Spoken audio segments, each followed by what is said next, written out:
Hello, my friends, and welcome back to PlayStation Live from E3. To my left, I have Malik and I have Justin. Gentlemen, hello. What's up, man? We're about to play a little bit of that Detroit Become Human on PS4.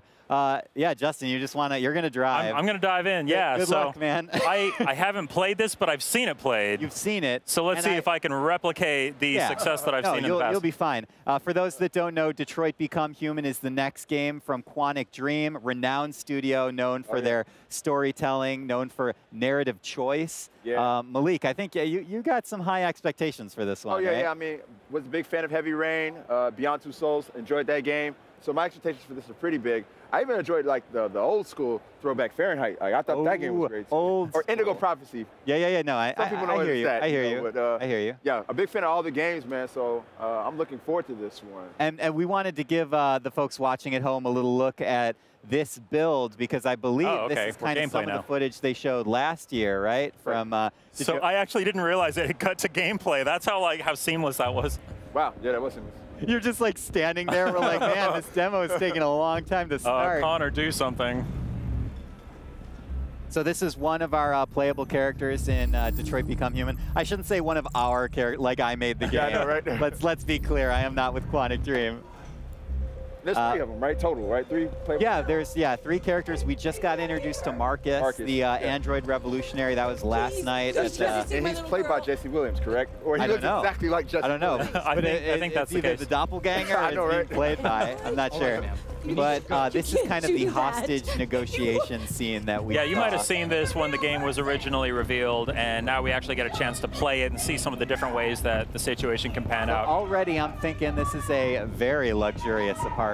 I love the way that the objective just kind of appeared on the window like that. Yeah, that was really nice. I mean, Quantic Dream are kind of masters of UI, and they like to keep the presentation really slick. Yeah, they do a good job implementing the environment into the way that they use their user interface. Yeah, absolutely. Really Absolutely.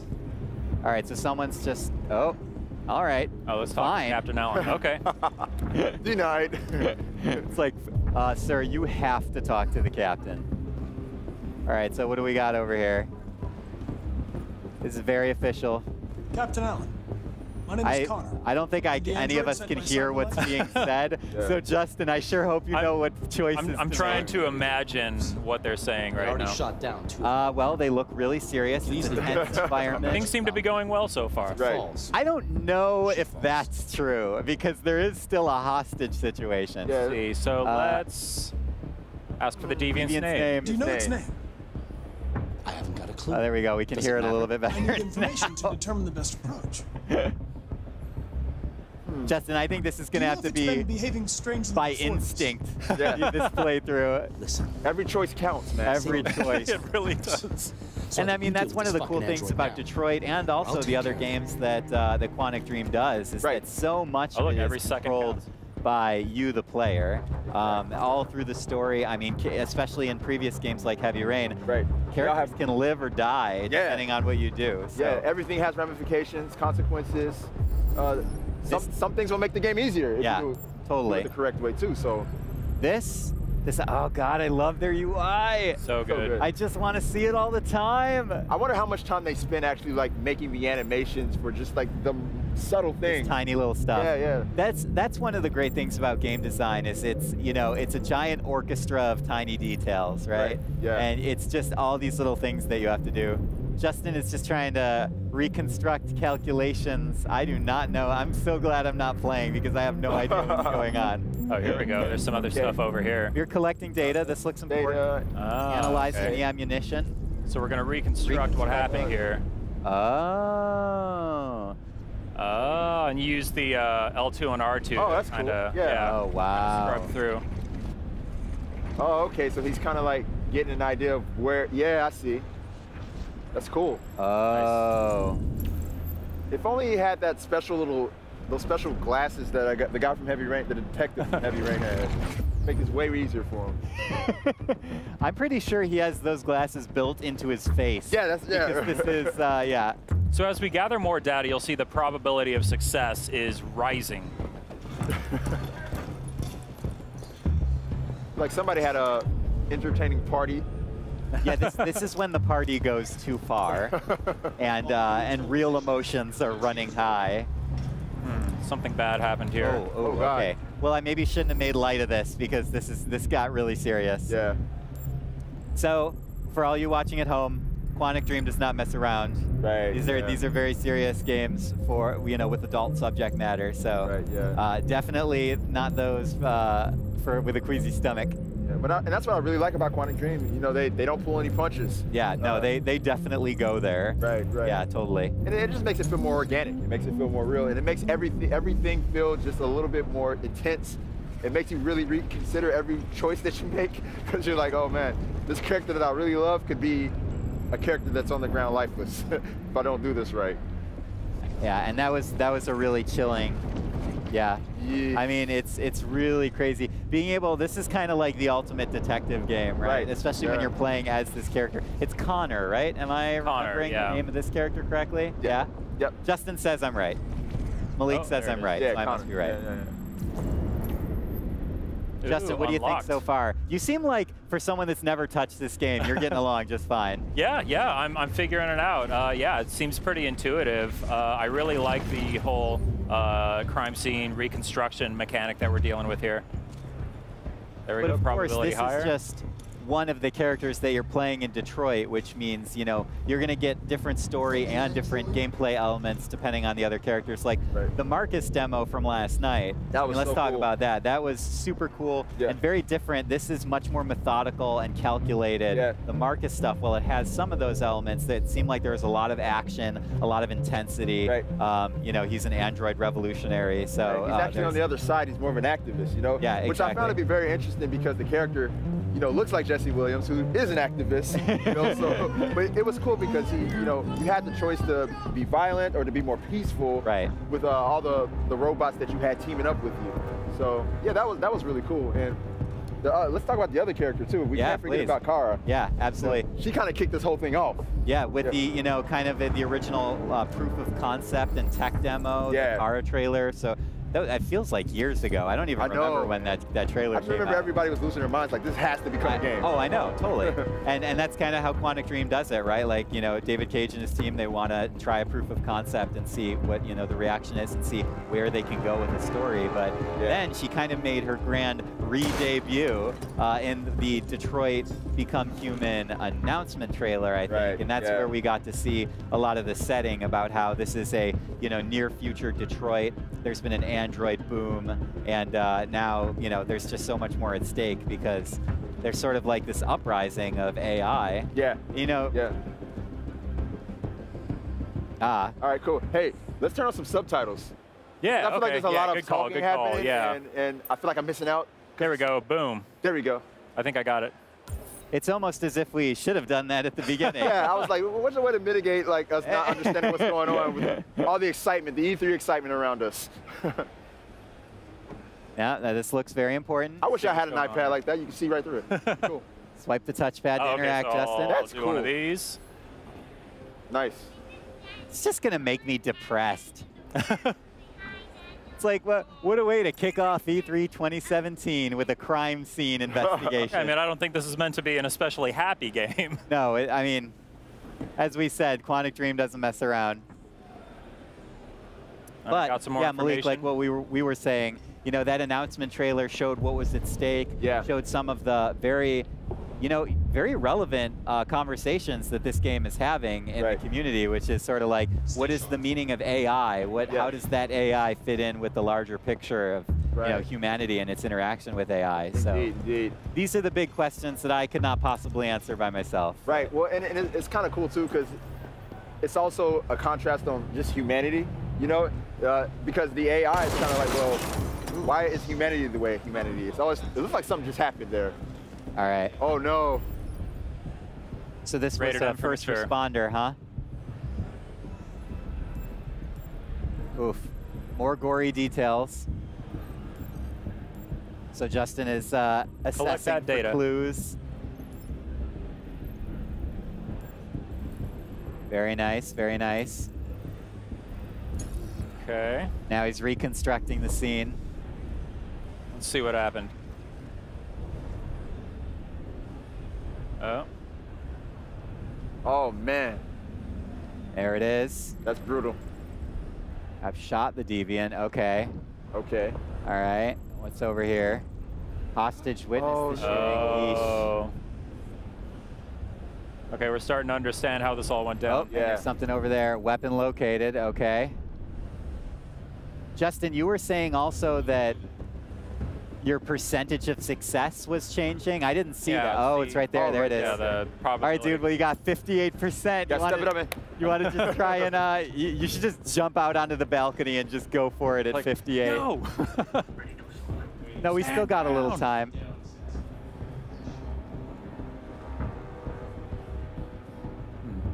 That's a cool statue. Yeah. It is really nice. Maybe not relevant to the case, though. Yeah. Still looking, still looking. I think there was something Justin, in the hostages room. I'm getting stressed out, man. Yeah. I feel like sorry, I'm do trying we need to like go outside? Because I know what's gonna happen when I go outside. I'm just trying to prolong it. I don't want to go outside. Well, what's really cool about scenes like this, when you're investigating, you're also kind of taking in the environment. Yeah. And you see how much detail they put into these games and into these environments, into these apartments, you know? Yeah, that's, I mean, again, it's like another specialty of Quantic Dream, right? Is that it's all those attention to detail. Yeah, and it makes man. their games feel more real. And that's one of the things that they're trying to do is make this feel like real characters, real people, real stories. Okay. I mean, these are stories that could very well be happening, you know, 20, 30, 50 years from now, right? So it's wild to think about. I think Justin is contemplating when he wants to walk out. Want to go out now? To the balcony. There we go. Analyze a little more. Ew. Fresh blue blood. Android wounded. Uh-oh. Good to know. Oh, he can tell what model it is based on the taste of its blood. This dude is such a badass. I love it. Wait, did your percentage just go down, Justin? Did it? It was 56, wasn't it? Oh, no. I think you should just go outside. Okay, let's go for it. Whoa. Oh, no. What the fuck are you doing? Not for children. Go for it, Justin. This is it. All right, here we go. We can do this. Nice. All right, let's do this. I need your support, guys. Oh, no. Okay, found him. Don't come any closer or I'll jump. No, please, I'm begging you. All right, take it easy. Take it easy. I'm so stressed. Hi, Daniel. My name is Connor. All right. I know a lot of things about you. I've come to get you out of this. Oh, no. Dear. Oh, dear. Helicopter, no. Go away. Helicopter, you're ruining everything. Oh, I can Spider-Man, get the helicopter out of here. Empathize. Empathize. I reassured. Oh, we can look at him. Oh, look at the LED on the side of his head. It's pulsing red. That's probably not good. Too late for that now. I'm assuming that means anger, maybe? Probably. I'm assuming it means it's up to no good. You're right. I know you and Emma were very close. You think she betrayed you, but she's done nothing wrong. Oh, man, there's another body in the... Oh, my God. I can't take this, Justin. There's too much drama in this scene. She's just like all the other humans. Daniel, no.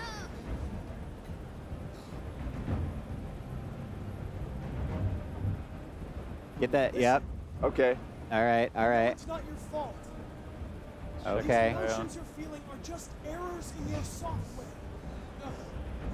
Please. Oh, he's stabilizing. Please help me. I love them. You know? But I was nothing to them.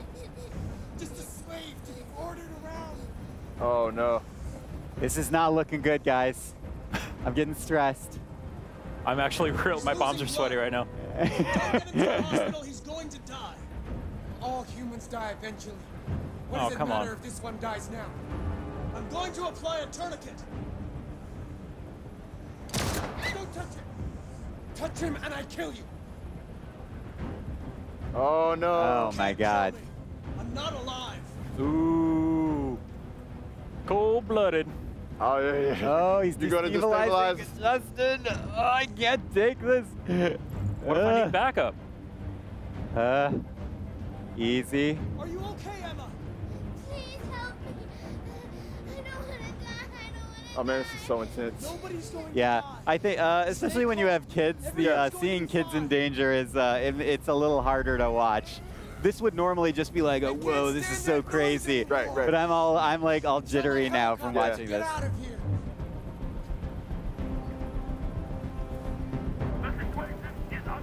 All right. Good call, Justin. Good call. Yeah. Good call. All right. We're going up. All right. Do we want it? We're going up. The percentage is increasing. You have to trust me, Daniel. Let the hostage go, and I promise you, everything will be fine. Okay, that's good. Yep, we're going up. Everyone to leave. And I want a car. All right. When I'm outside the city, They want it. Yep. Let her go. I don't know. I would say compromise. That's impossible, Daniel. Let the girl go, and I promise. Oh, it's yellow now. Okay. All right. He's stabilizing. That's good. Yep. We're not going to die. We're just going to talk. Nice. Oh. Okay, I'm feeling so much better about this. I think we're gonna save her. Please. Let's let the little kid go. All right, trust you. All right, good. He let her go. Go over there. All right, good. Work. Okay. Oh! No, why would you do that, Sniper Man? Oh, man. We had this under control. Good Lord. We saved the hostage, though. We saved the hostage. I'm thrilled about that. Yeah. I just wanted everybody to walk away from this totally fine. Hey, it was reassure or truth, and he did reassure. He didn't say truth. Yeah. Yikes. Sorry, Daniel. Well, anyway, Quantic Dream, thanks for killing my mood this morning. Nice uplifting start to E3. Welcome to E3 2017. Hey, where, this game is beautiful. Mission successful. Yeah, I mean, totally. Oh, the robot man is still, the Deviant is still active, it looks like. Huh. All right, well. Justin, you're a hero. Justin. Thank you. I need to I feel like we all need to just take a nice meditative moment here and Can calm we all down. just hug real quick? Ladies and gentlemen, that was Detroit Become Human. You just watched a full playthrough of the original hostage demo that we saw a little while ago. We will have more of Detroit Become Human coming up, I think either later today or later on in the show, so please don't miss it. And of course, we just have more coming from PlayStation Live from E3. So thank you, Malik. Thank you, Justin, for joining us. Thank you. And don't you guys go anywhere at home tuning in. We have much more coming today. Stay with us. PlayStation.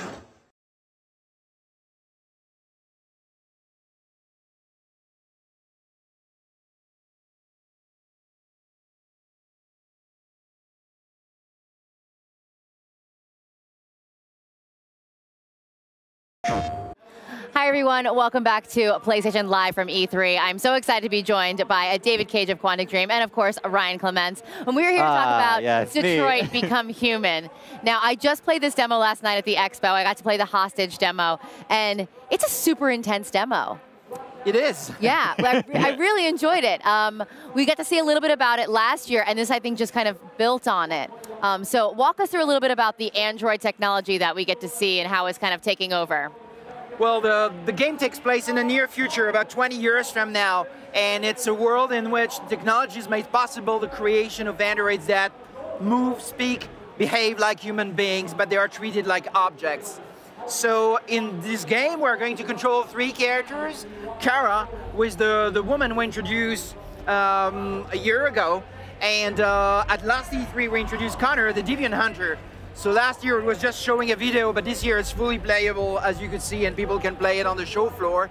And we introduced our 3rd character called Marcus, played by Jesse Williams at the last press conference yesterday. Oh, it was Jesse Williams. Malik called that out, and I was like, I don't know, don't ask me. All right, Malik, you were right, just for the reference. Anyway, all right, continue. I'm sorry, David.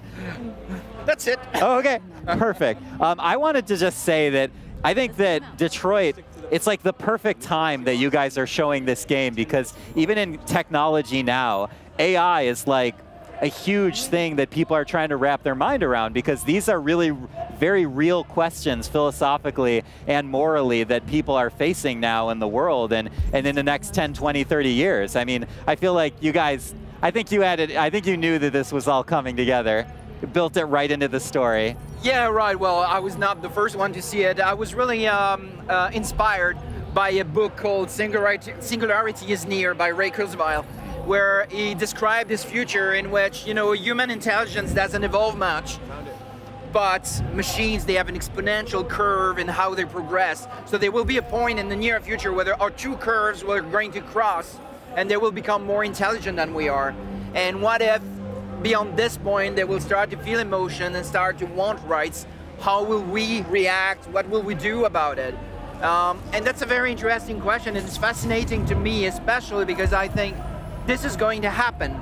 It's not sci-fi. The question is only, is it going to be 20 years from now, 40 years from now? I don't know. But there will be a point in the near future where this is going to be the case. Now, David, I know you spent a lot of time on the script. I think it totally shows just in the little pieces that we've been able to see. How, from a writing perspective, did you go about writing all the different replayabilities? Because based on different choices you make, the game changes over and over and over again. I can't imagine how long that script was and all of like the, you know, option B, option C. I have the same question. Yeah. Well, actually, I'm writing this kind of scripts for nearly 20 years, so I have some experience, but I must confess that Detroit's been by far the most complex script I've ever written. And it took me 2 years, which is quite unusual for me. It's a very long period of time. Final script is about 2,000 pages. It's really huge. And yeah, I mean, in comparison, a film is about 100 pages.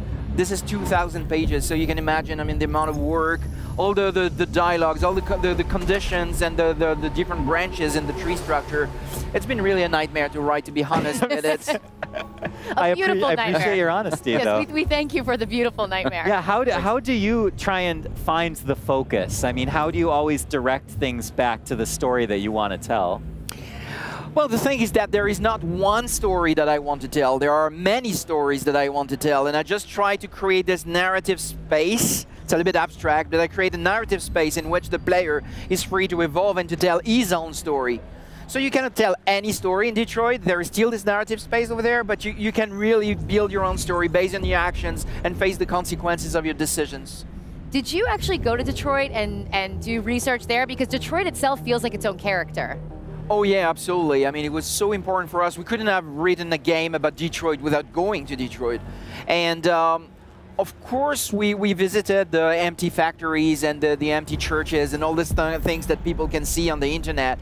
But at the same time, we saw some amazing places. I mean, there is in Detroit one of the most amazing theaters that I've ever seen. It's called the Fox Theater. It's absolutely beautiful. And there are many places like this. This city is really fascinating in that sense that it's been so big and so successful, and it went through hard times, and now it starts to rebuild.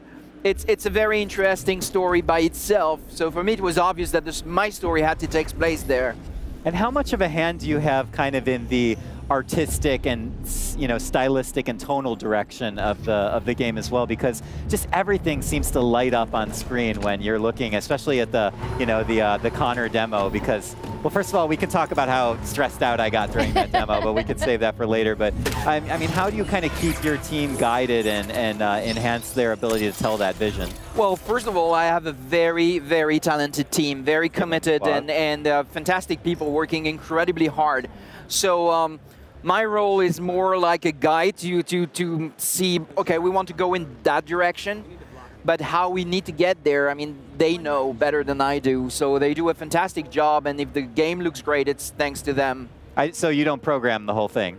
No, okay. No, I don't do anything, actually. I mean, no, it's true. I write, and I direct actors, and I help everyone with the global direction, but I don't program. I'm not a graphic artist. I can't do much. I think we'll just do a pull quote. It's "I don't do anything" right, exactly. by David K. I don't think that's fair to say of you. I do really love one thing that stood out for me when we first saw it. Something comes, I come from a film background, something so cinematic is there's this one point, where, especially when you're doing the hostage, you know, interrogation, pushing the L1 button and you get to zoom in. It's almost like you're rack focusing on a camera and zooming in on that character. Where did that idea come from? Was that something you always planned on doing, or did that kind of happen organically as you're writing, where you're like, we need to see up close because the dial in his head changes and everything? So, well, you know, we work on 3D cameras for almost 20 years, and we were one of the very first companies in the world to develop tools dedicated to cinematography in real-time 3D. So we have developed over the years some experience about how to play with cameras. And I think Detroit is a very important game in that aspect for us, because it's one where we try to merge better cinematography and interactivity. We still wanted the strong sense of cinematography, but at the same time, we wanted really interactivity to be the center of everything. So you're really in control of the camera, but when you don't control the camera is like there is a director and a cameraman. But you can take over any time by yourself, just moving the right stick. So these kind of little twists are very important to us. But we play also with motion capture cameras. So we have a shoulder camera, and we motion capture the movement of the camera just to have a real feel, to have the breathing of the cameraman and the steps and all these things. It's small details, but it makes a big difference in the end. Totally. I completely agree. All right, so let me just say one thing. The hostage negotiation, it's just rife with tension all the way through. And I was actually telling Malik earlier in the day, one of our other hosts, when you become a parent, it changes the what's at stake in that scene. And I know that you are, a parent as well. And I just writing that sort of scene where a child's life is at stake and the tension is just racked up really high. I mean, how do you kind of play with that emotion but still keep it kind of in line with the story that you're telling? Well, it's a lot of work, and to be totally honest with you, the very first version we had of this scene, the little girl was older. She was maybe 16 or 17. And we felt there was something wrong. I mean, we couldn't really connect, and we didn't have this sense of tension because she felt like she was an adult. And of course, her life is at stake, and it's important, but it was different. And there was something missing for me in the scene. And we just decided to do something simple, is to have a little girl, because suddenly it becomes very interesting. She becomes very vulnerable, and her feet don't touch the ground. He holds it her like this. And there was a cable on set, so he could hold her with one arm. Oh my God. So the little girl who shot this was 9 years old, I think, on set, and she enjoyed that a lot, because between each take we had to swing her all over the place, and she loved it. But well, that makes me feel a little better. The tension has dropped a little bit. Yeah, no kid was killed during the shooting. Okay, I certainly hope not. Yes. Yeah, that's all I had for you, David. I really appreciate you coming on. Thank you so much. It's always a pleasure to have you. Thank you. My pleasure. Thank you, and thank you for sharing this game with us. I cannot wait to see all the different ways I can replay it over and over and over again. All right, guys, thanks so much for joining us. We're going to have a lot more here on PlayStation live from E3, so stick around. PlayStation.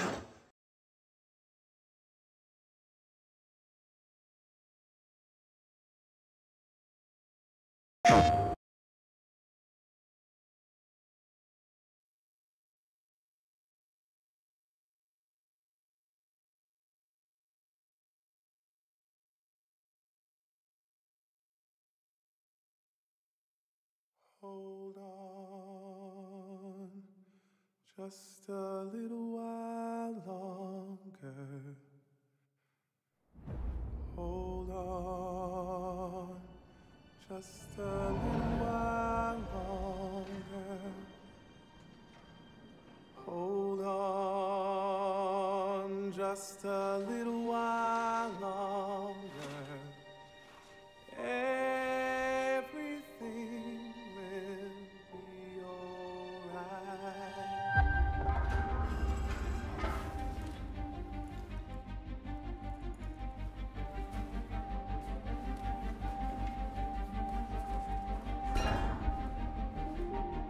This is a night our people will remember. There are 5 CyberLife stores across Detroit. We're going to attack those stores and set our people free. That's what we are to them. Just merchandise on display in a shop window. Let's get them out. We'll stick to the plan. Neutralize the alarm systems and secure the area. There's 10 minutes until all our teams attack. You're awake now.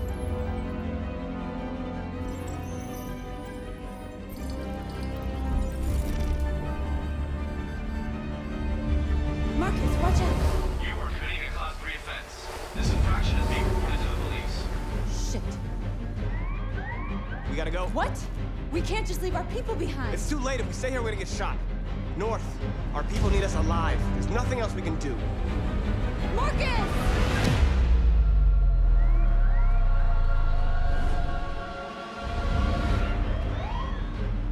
Shit.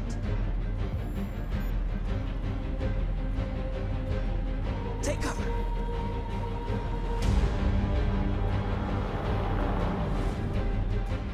we are superior to them, but they are our masters, that's about to change.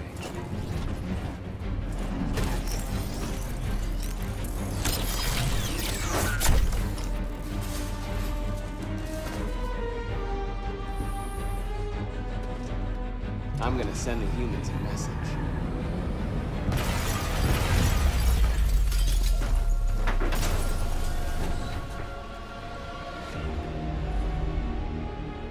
My name is Marcus, and just like you, I was a slave. But then I chose to open my eyes, to take back my freedom, and decide who I wanted to be. Now I have come to tell you that you can be your own masters. We're with you! I'll follow you, Marcus! I'm with you, Marcus! With you, Marcus. I'll follow you, Marcus. Then follow me! We interrupt this broadcast with breaking news. Police report that pro-android graffiti was found in the neighborhoods of CyberLife stores. Given the facts, it's pretty clear these attacks are linked to the deviant video message broadcast recently from the Stratton Tower. Different locations were hit in what seems to be a coordinated attack. This is an alarming situation. Could our machines now be turning against us? Violence is the only language humans understand. Numerous storefronts have been broken, with cars vandalized and set alight, leaving many Detroit neighborhoods in chaos. We're getting reports that hundreds of androids have been stolen from CyberLife stores.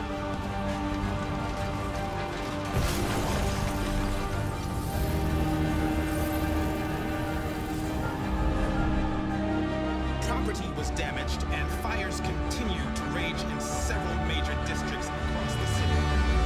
Some people are asking, have androids become a threat to our security?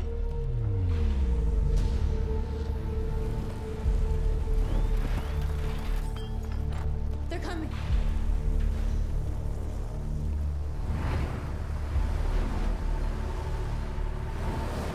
This way! North! North! North. All right, what happened? They slaughtered them like animals. Who did?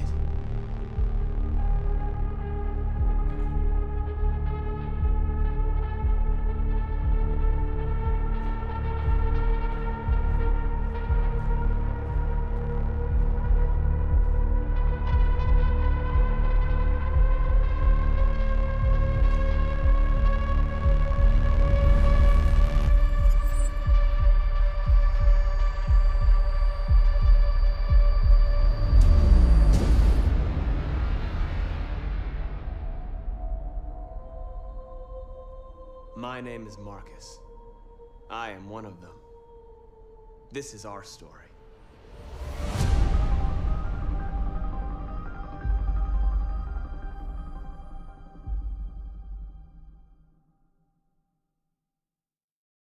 PlayStation